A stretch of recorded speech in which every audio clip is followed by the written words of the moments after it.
If you'd like to purchase Magic Online cards with event tickets while logged in on Magic Online, look at Mtgo Academy's selection by trading our official bot, Academy Sellbot. You can find it in the Magic Online trading area or add it to your buddy list. Time for round 2, winning the die roll, which is good. Going to be playing first. And interesting hand. Turn 1 Goblin Patrol, cycling off Lonely Sandbar, and a 6-drop. Not great. I'm just gonna keep it anyway. And the reason is that I have the cycling land in particular, so it's not really a 5 mana hand.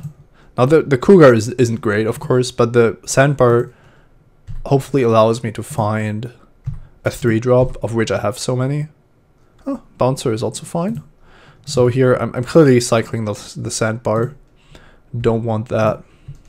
And I had a 1-drop in my hand on the play, which I always value quite highly.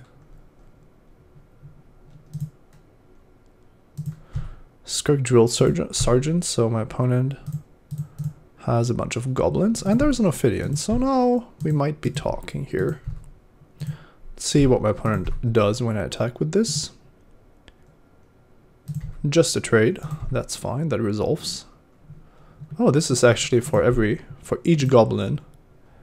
So mine also qualify. I'm gonna try to protect the Badlands a little bit by holding it back. Now this Ophidian might not get through, but it might change what my opponent gets to play. And there's a lot of cards that just can't block Ophidian.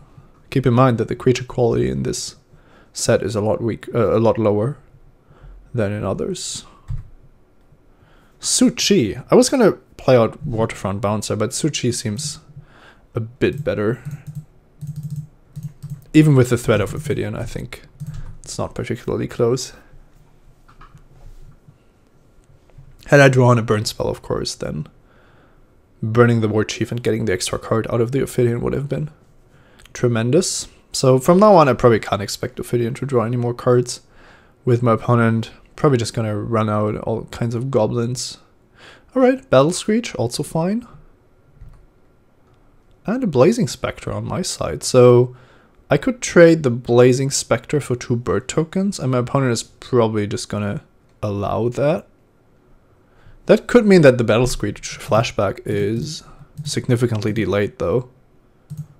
I'm just gonna hold my spells here. I didn't have the option to Mountain Cycle anyway, but even if I had, I don't think I would have done that. Because if I don't draw lands, I will still have the time to Mountain Cycle one of them and keep the other one as a 6-drop. And the Cougar, the size of the Cougar might be super relevant here. Goblin Trenches is interesting.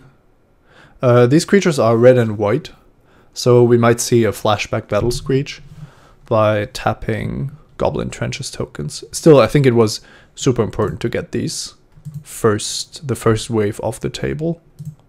Goblin Ringleader. That seems better than my alternatives once again.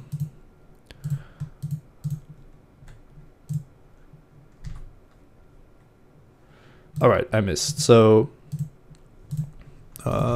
basically missing out on a Kindle.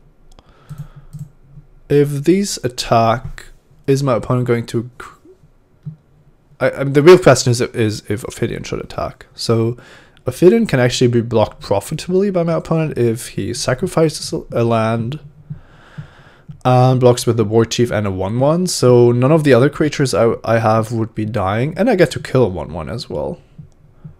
Then my opponent would have to choose what to do with the tokens. I'm not sure if that's worth an Ophidian. Doesn't seem great to me. I'm gonna leave that back. So now my opponent has the option to block the Ringleader with the War Chief, but it's not even clear if that's in his interest or not.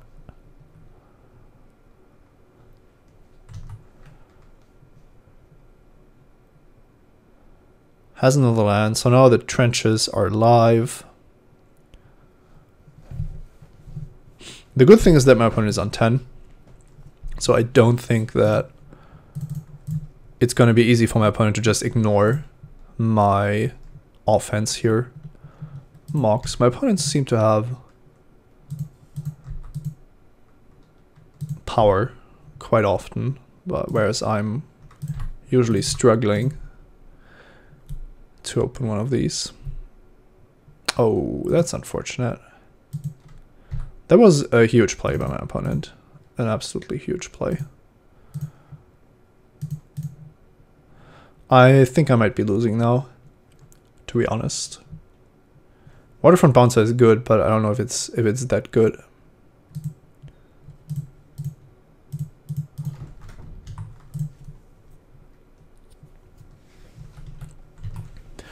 So now that there's an ever-growing army of soldiers, I'm also taking 2 a turn from the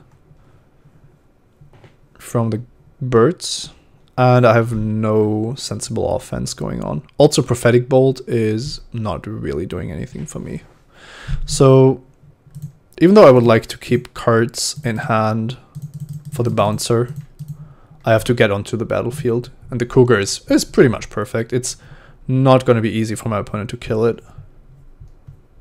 Or is it? No, this is just more goblins. All right. The real question is if at some point we see the goblins attacking, but I don't think it's this turn. And this is why I'm going to be aggressive with the Cougar as well. Kildoran Outpost. So now my opponent can not only sacrifice his lands for goblins, but also make 1/1 soldier tokens.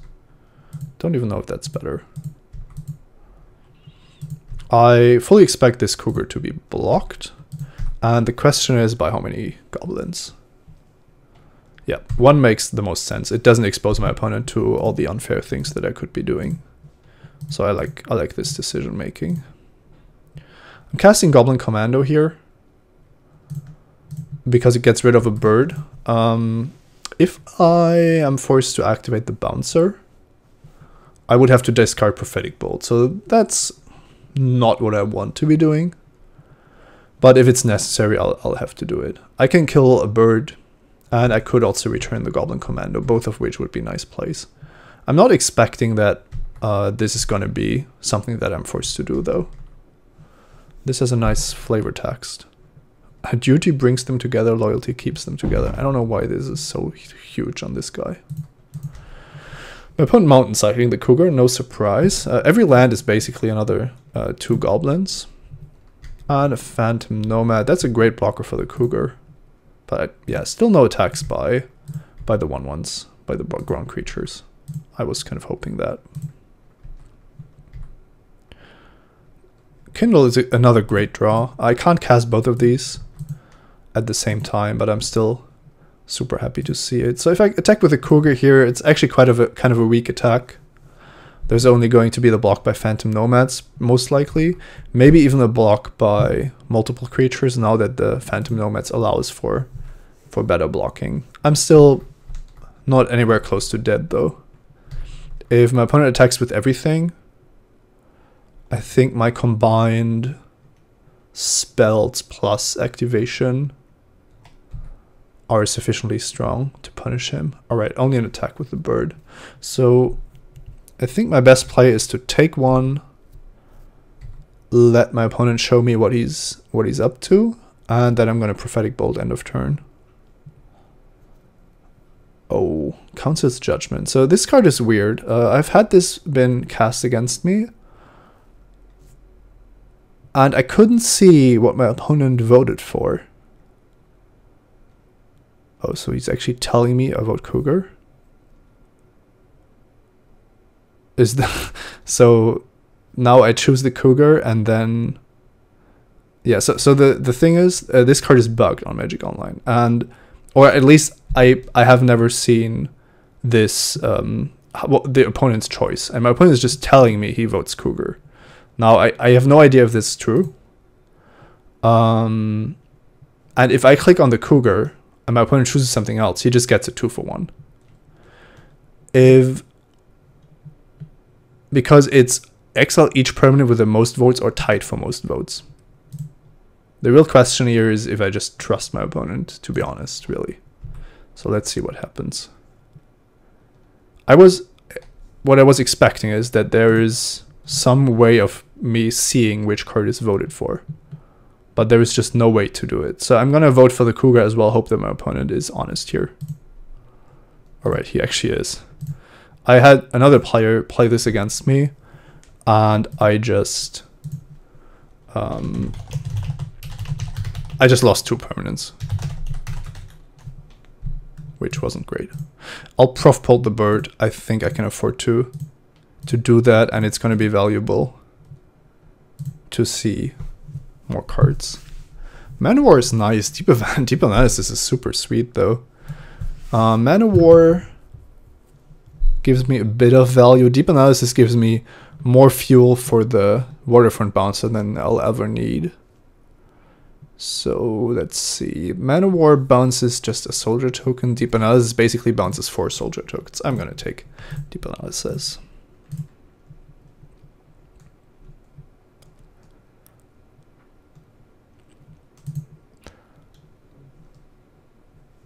I probably should have asked my last opponent as well what he voted. It wasn't my last opponent, but it was an opponent.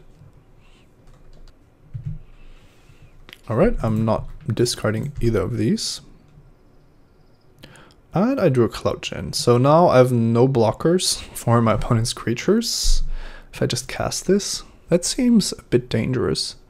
But it's not getting much better. Now I have 2 creatures to dominate what my opponent has. My opponent gets 2 more goblins and has 3, 7, 9 creatures then. That's a lot. I get to block 2 of them, take 7. Could block all of them, losing my Waterfront bouncer. And then I'm actually getting rid of more.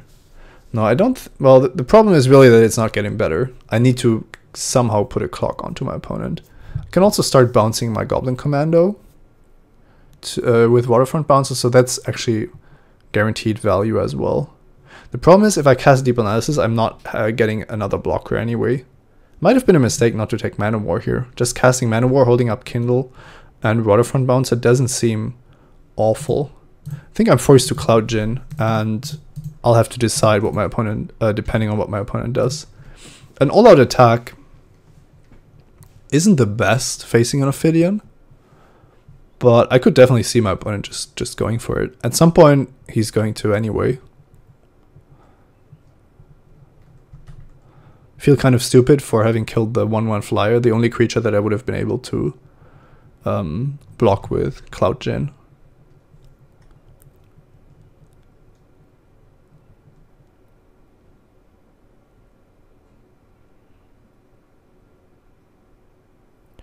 Battle Screech as well.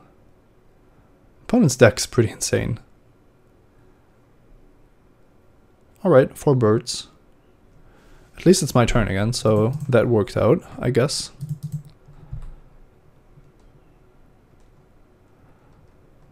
Goblin Matron. I've already cast most of my goblins. I think there's only another 1/1 in my deck, which isn't horrible. I can cast that and have a blocker while continuing on, basically. I would love to just end the game with Cloud Djinn plus something. I can take the damage from the flyers. The problem is on the ground. Once my opponent starts attacking on the ground, I'm in real trouble. Now taking 4 from the birds in the air isn't great either, but at least this Cloud Djinn is threatening to be a problem in the long term. I'm going to Deep Analysis. I need to know what I'm drawing. I need to find more burn, for example. That would be great. If I know that I have a second Kindle, for example, then everything gets a bit easier. So here I think I have enough lands to do whatever I want. I'm fine discarding the mountain this turn, casting the Kindle if I'm forced to. And I'm just going to attack with the Cloud Djinn. I think if I'm not attacking, I'm just losing this because my opponent's army is just getting larger and larger.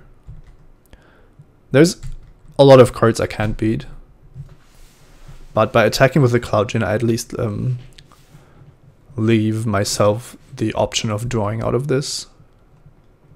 Okay, if it's only the flyers, I'm actually feeling really good. I think that's probably a mistake by my opponent, to be honest.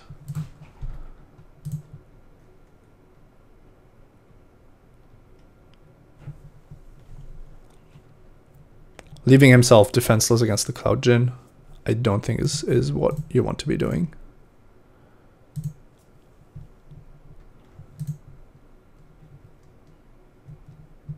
Also, you're basically missing out on so much damage by not attacking with the ground creatures.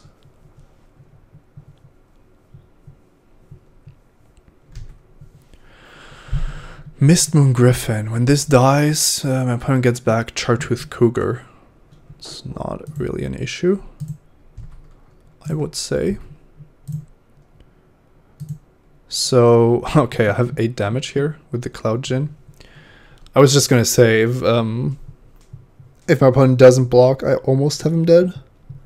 But clearly it's only almost dead, which doesn't really qualify. So what I could do here is to find the second Goblin Matron that's still in my deck. It is, right? Yep, it is. So then I still have a discard with the Bouncer. And I have the Chain Lightning. I don't even know if the Chain Lightning does what I want it to do.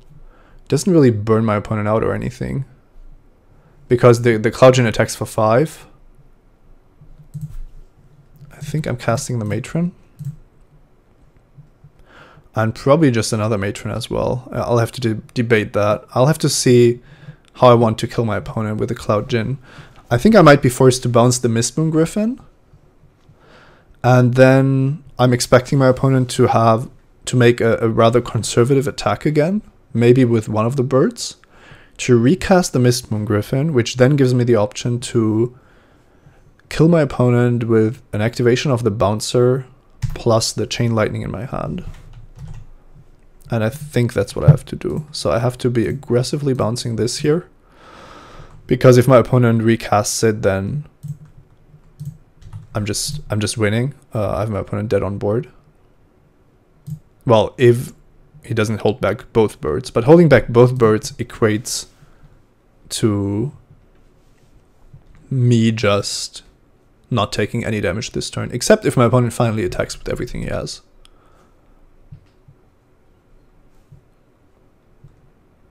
So the question is now if 1 or 2 birds attack. Well, my opponent can't attack with both birds. That would be... Alright, Kong Ming, the Sleeping Dragon. So my opponent is killing me here because I didn't leave up Waterfront Bouncer. Yep, being punished.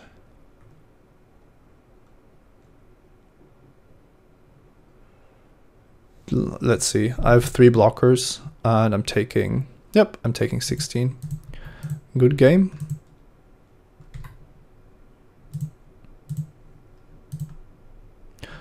I think this was fine.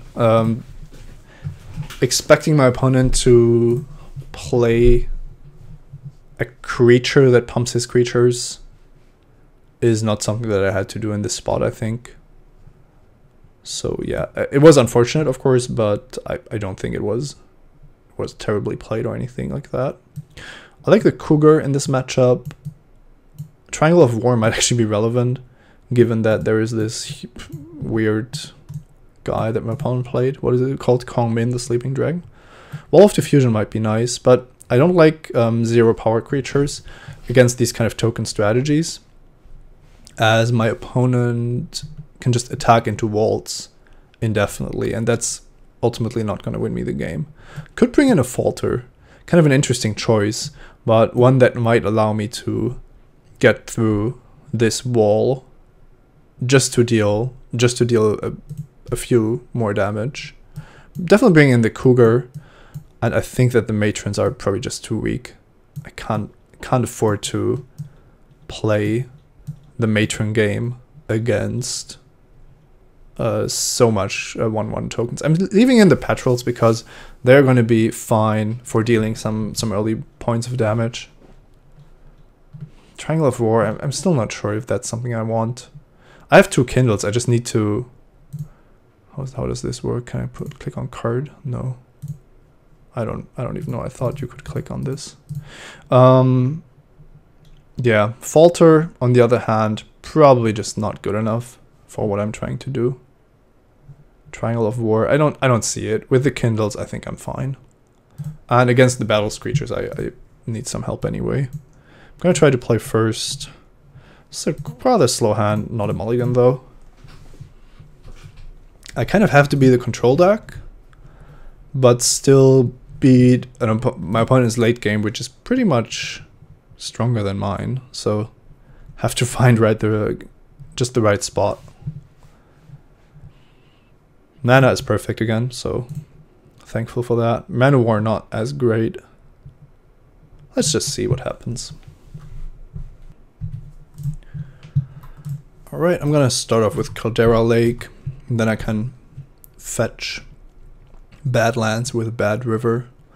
Opponent has a Mox Ruby, cycles Forgotten Cave. Oh boy. I have more Mana Wars, so I'm fine leaving this Deathblade Elite in play while I develop my board. Could have dropped the Cougar here. Well, could have dropped the Island to already get a Mountain or the Badlands, so that my mana, I would have used my mana a bit more effectively. Maybe that would have been better. My opponent is starting off strong. I don't mind drawing a land here, so I'm not going to sacrifice the river right at that moment. Also not gonna try to play around land destruction. Just gonna get the Badlands here. So if I don't bounce the... Well, if I bounce the Phantom Nomads, which is what I'm going to do, Deathblade Elite is a problem if my opponent has something to put on it and to provoke the Mana War. But that's a risk I'm willing to take. I'm also looking at a potential Battle Screech for 4 1/1 tokens this turn. So yeah, actually this is the best case scenario already.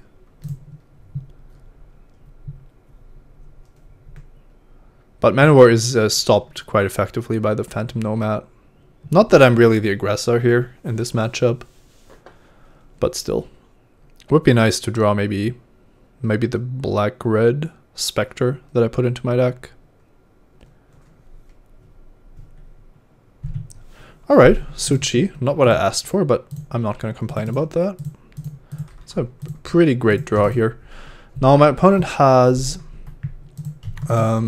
at least two ways to deal with it. One is the Council's Judgment with the voting, and the other is Exile, which I would have to play around.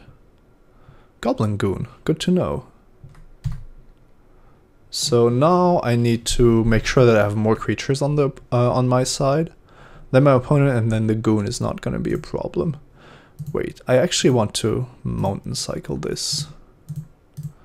I have to develop my board, and I have so much stuff to do and so little mana. I also have more Cougars to draw, so I can afford to do that. This is actually a nice turn for me. I get to bounce the Goon. I could actually bounce the Nomads, but then, well, let's see. I'm risking that the Goon just turns on. That might not be what I want. I am dealing 6 if I bounce the Nomads. I'm dealing 4 if I bounce the Goons. And my opponent is definitely going to spend his next turn recasting the Goon. That seems better. I don't really want to take 6 if it's not absolutely necessary. At least it looks like my opponent doesn't have Battle Screech yet. So that's something. I also have the Kindle to kill Deathblade Elite, even if my opponent holds up mana. Alright, is my opponent gonna tell me? Alright, let's click on Suchi then. Opponent is a very fair player.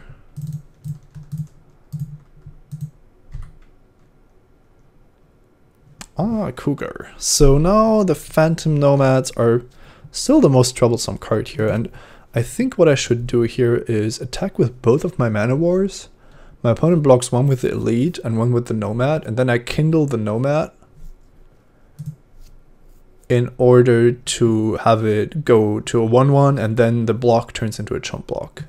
What I could do is also use the Carvex Torch here to make sure that the Mana War gets through. And what that does is that it prevents not only the Goblin Goon from being a reasonable card in combat, it also prevents the flashback of Battle Screech. So that might actually be huge. I wasn't expecting to cast this for 1, to be honest. But I think it's the right play here. Also, what's my opponent going to do? Not blocking the Mana Wars, I don't think is a reasonable option here.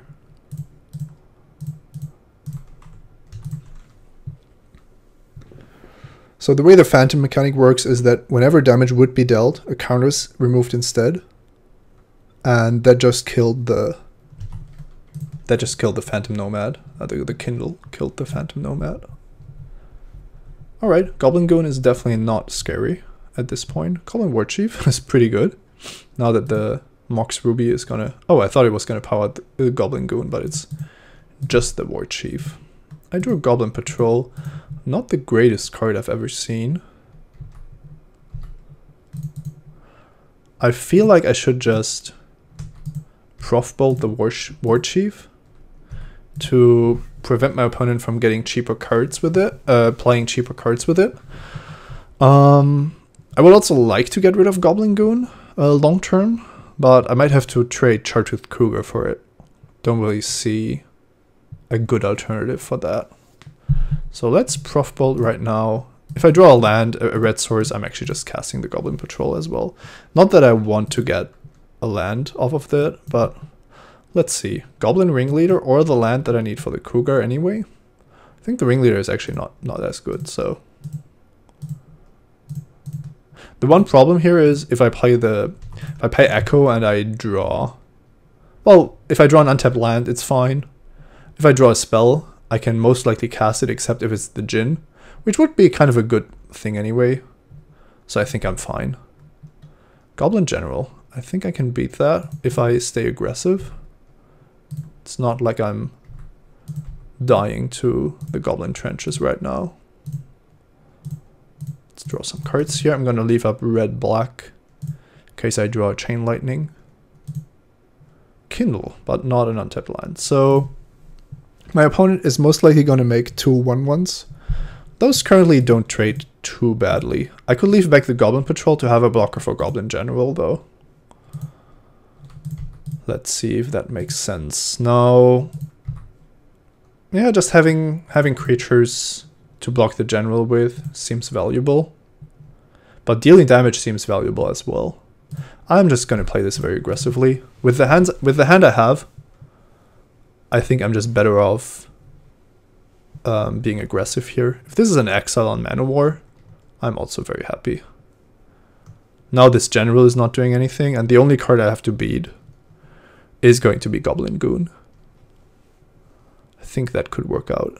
My Kindle actually deals 3 damage, so that's also something I have to keep in mind. If I draw a land here, I'll be able to turn the Cougar into a 6-power creature. But Goblin General also pumps the Goon. But my opponent first has to be able to turn aggressive, and I don't know if that's actually the case yet. I also like the fact that I attacked with the Patrol. I think that was well worth it. There's the Goon, and my opponent has the option to generate 2 more creatures. Taking 2 here, winning the race currently. Another Cougar. So now the Trenches means that my opponent does have more creatures than I do. But the Cougar will mean that there aren't too many attacking next turn on my opponent's side. I can't really believe that. The turn after, it's a different story. But this turn the Cougar should be a bank, should be a house. I can also, if my opponent attacks with everything, I can just chump block the Goon and eat at least one of my opponent's creatures with the Cougar, which would be a fine trade. And then I'm going to threaten lethal with the Cougar. Like I said, I don't expect my opponent to be able to attack here. I do expect the Goblin General to become a problem in the long run. But Kindle is going to be my solution to that.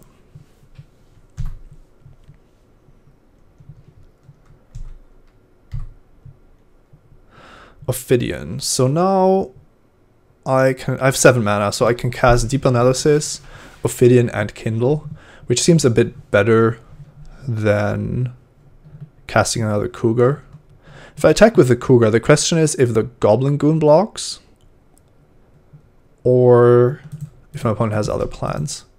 I think that my opponent is happy trading the Goon for my Cougar. I still think that I have to do it. It's so much easier to trade with it when I'm on the offense. Oh, interesting. My opponent actually opting for to lose soldiers instead. Wasn't expecting that. Whoa, so much stuff. Cloudgen is kind of the perfect card. Huh. Interesting. So my opponent can just make an absolute army and attack me with everything, which is why I have to keep the Kindle to kill the Goblin General before it attacks. I think I would be dead otherwise. I would love to cast something else or to leave open the Kindle to just kill my opponent, but I don't think that's viable. I will allow all of this to happen. And there's a bunch of stuff that's very scary, but at least the Goblin General isn't going to be what kills me.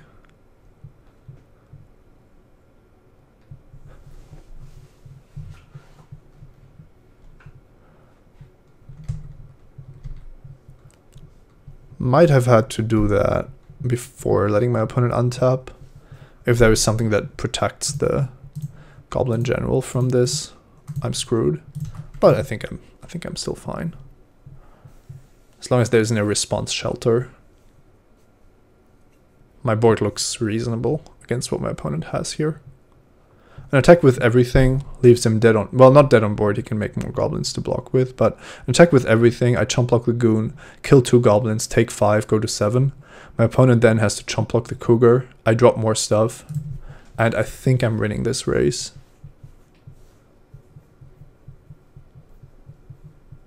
If my opponent doesn't attack, I just either attack with the Cougar or with no creature at all, and just drop the Cloud Djinn.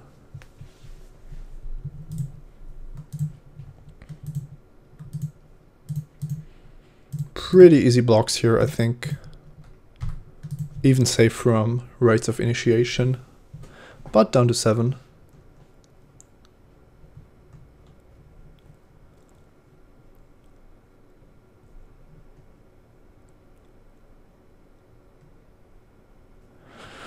Alright, the suspense. Does my opponent have a play here? It looks like it. Does my opponent have a play and make more goblins? That would be really unfortunate.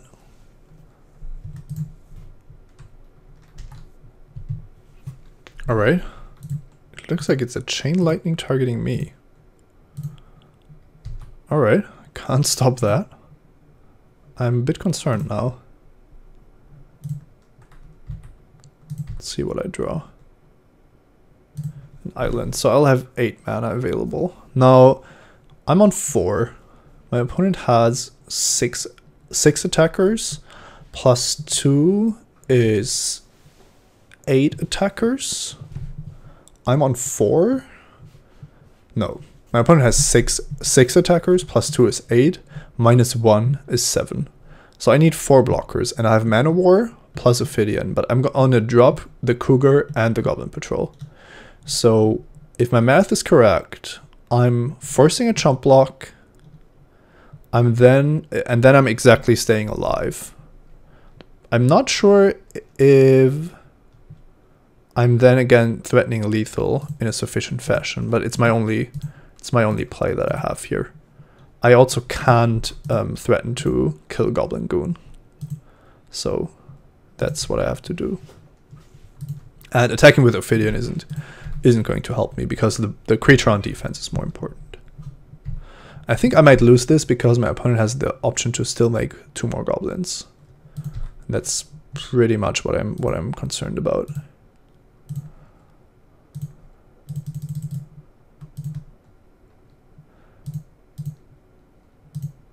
To make sure that I hold up a red. To pump the Cougar, not that it's likely to be relevant. Also not to take any damage from Caldera Lakes, and then it's up to my opponent what he has here. The problem is if there's 2 more goblins to block the cougars, I might just be losing the race. Although I have 3 creatures that kill opposing goblins while still staying alive themselves. This might be fine. I'm actually not sure. My opponent is not attacking, so that's a great sign. I think that's the first good thing. Now I drew a Goblin Commando as well. Now my Cougars aren't going to do a better job on defense than on offense. So I'm just going to attack. If they trade with a Goon, that's not something I can change. If they trade with 4 soldiers, that relieves me from so much pressure. And if they generate 2 chump blocks, I'm also happy about it. So I think that's a very fair trade here. Now I'm facing 5-7 creatures and I only have 3 blockers. It might be safer for me to just play the commando and then continue attacking with the cougars. Just staying alive here is more important than trying to pressure my opponent in one more dimension. I have him almost at a point where the aggression, the reckless soldier aggression, is going to fail ultimately because I'm on 4 life. Now every land my opponent draws is actually huge, but now that both cougars have to be chump blocked or at least blocked, I think I'm in a pretty solid spot.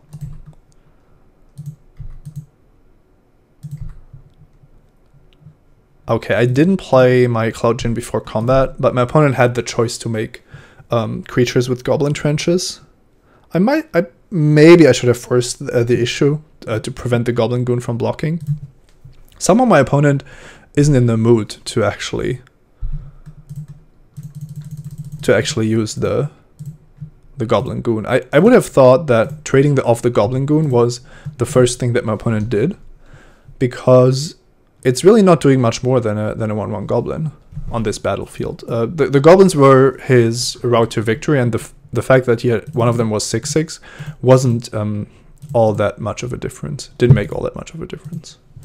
So I know what I'm facing. I know that Falter might be good. I took out the Matrons. I don't think that was a bad decision at all. Falter could actually make the difference.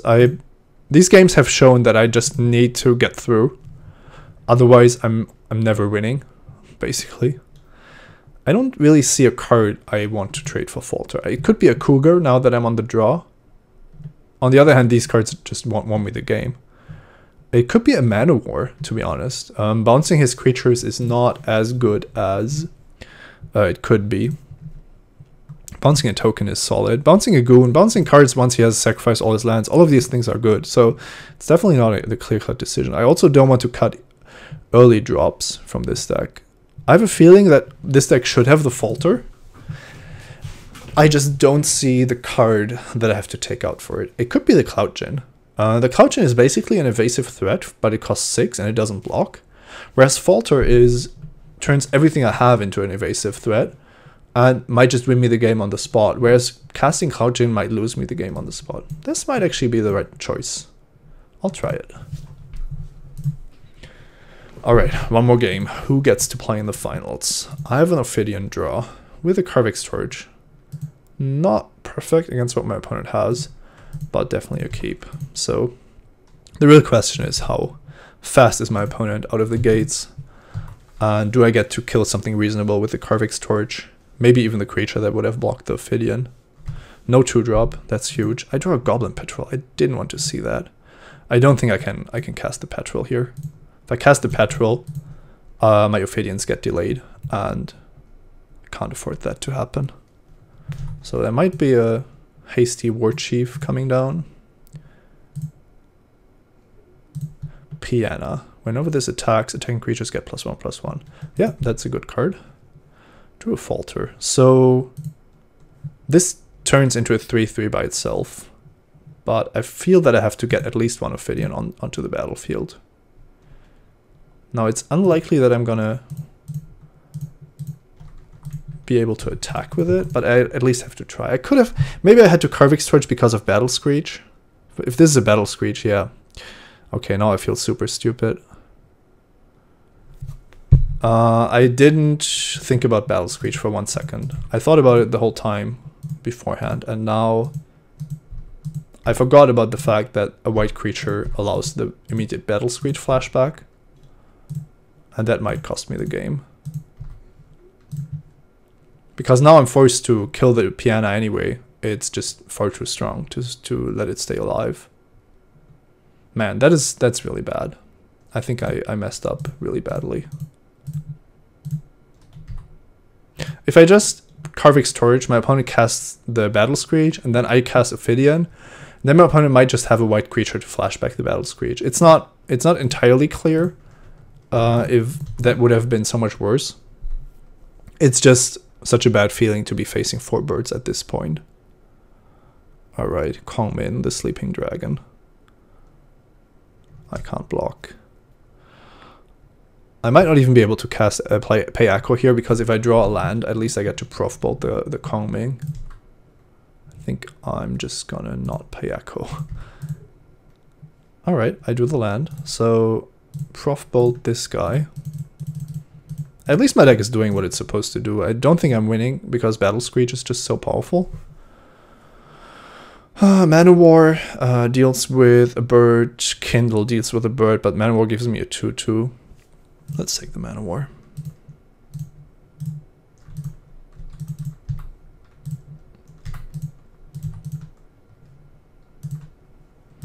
Problem is that all these cards drawn probably won't save me against basically 4 damage in the air each turn.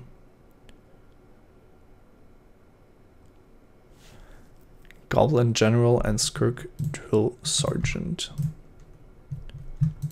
Let's attack with Ophidian, who knows? My opponent might just want to block it. Nope, no interest in blocking. I drew a Cougar.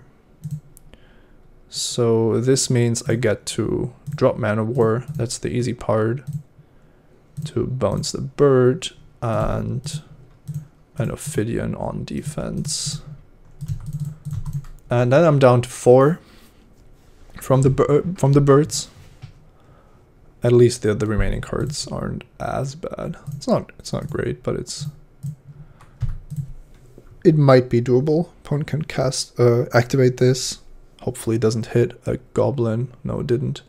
Forgotten Cave goes to the graveyard. And Solitary Emissary, threatening to get Shadow. I'm drawing a Kindle here, so I'm still alive.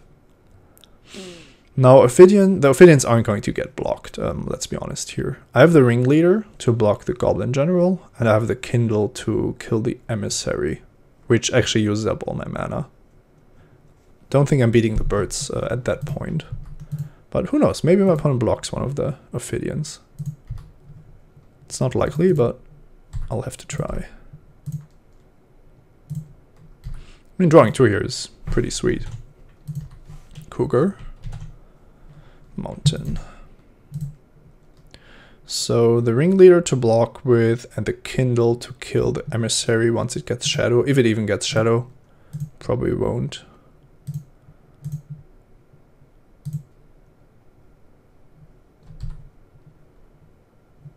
Goblin Commando. Things are working out. So I can drop the Bad River here and have exactly seven cards in hand.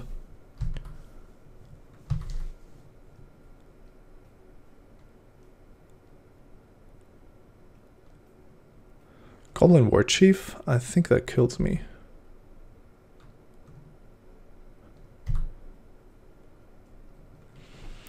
So now I can Kindle the Emissary, but I'm dead to the Goblin Beatdown. So that unfortunately kills me. I think my opponent's start was just too strong with the Kongming after the Battle Screech as well.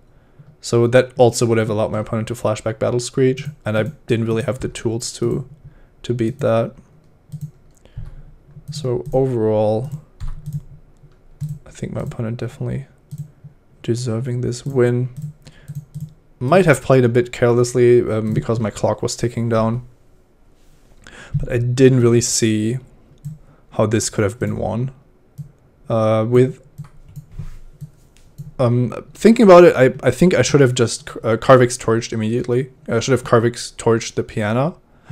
Then if my opponent has the Battle Screech, at least it's a bit slower. It's actually a lot slower. So then I cast my Ophidian. It's still not great because Ophidian is basically guaranteed never to get through if my opponent actually has the Battle Screech.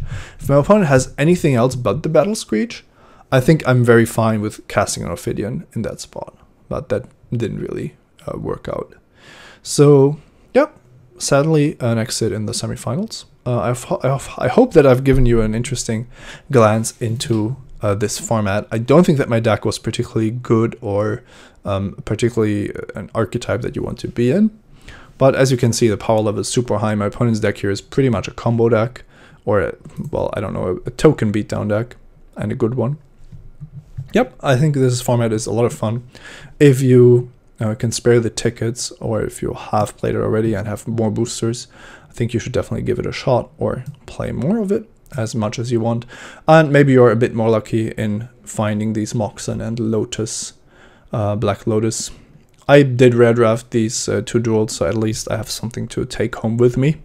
And I hope that you understand that that's just something that I will do when drafting Vintage Masters. I think it's part of the fun, part of the experience to crack open these rare cards. As always, I'm Simon Götzen, recording Simon Says for mtgoacademy.com. See you next time.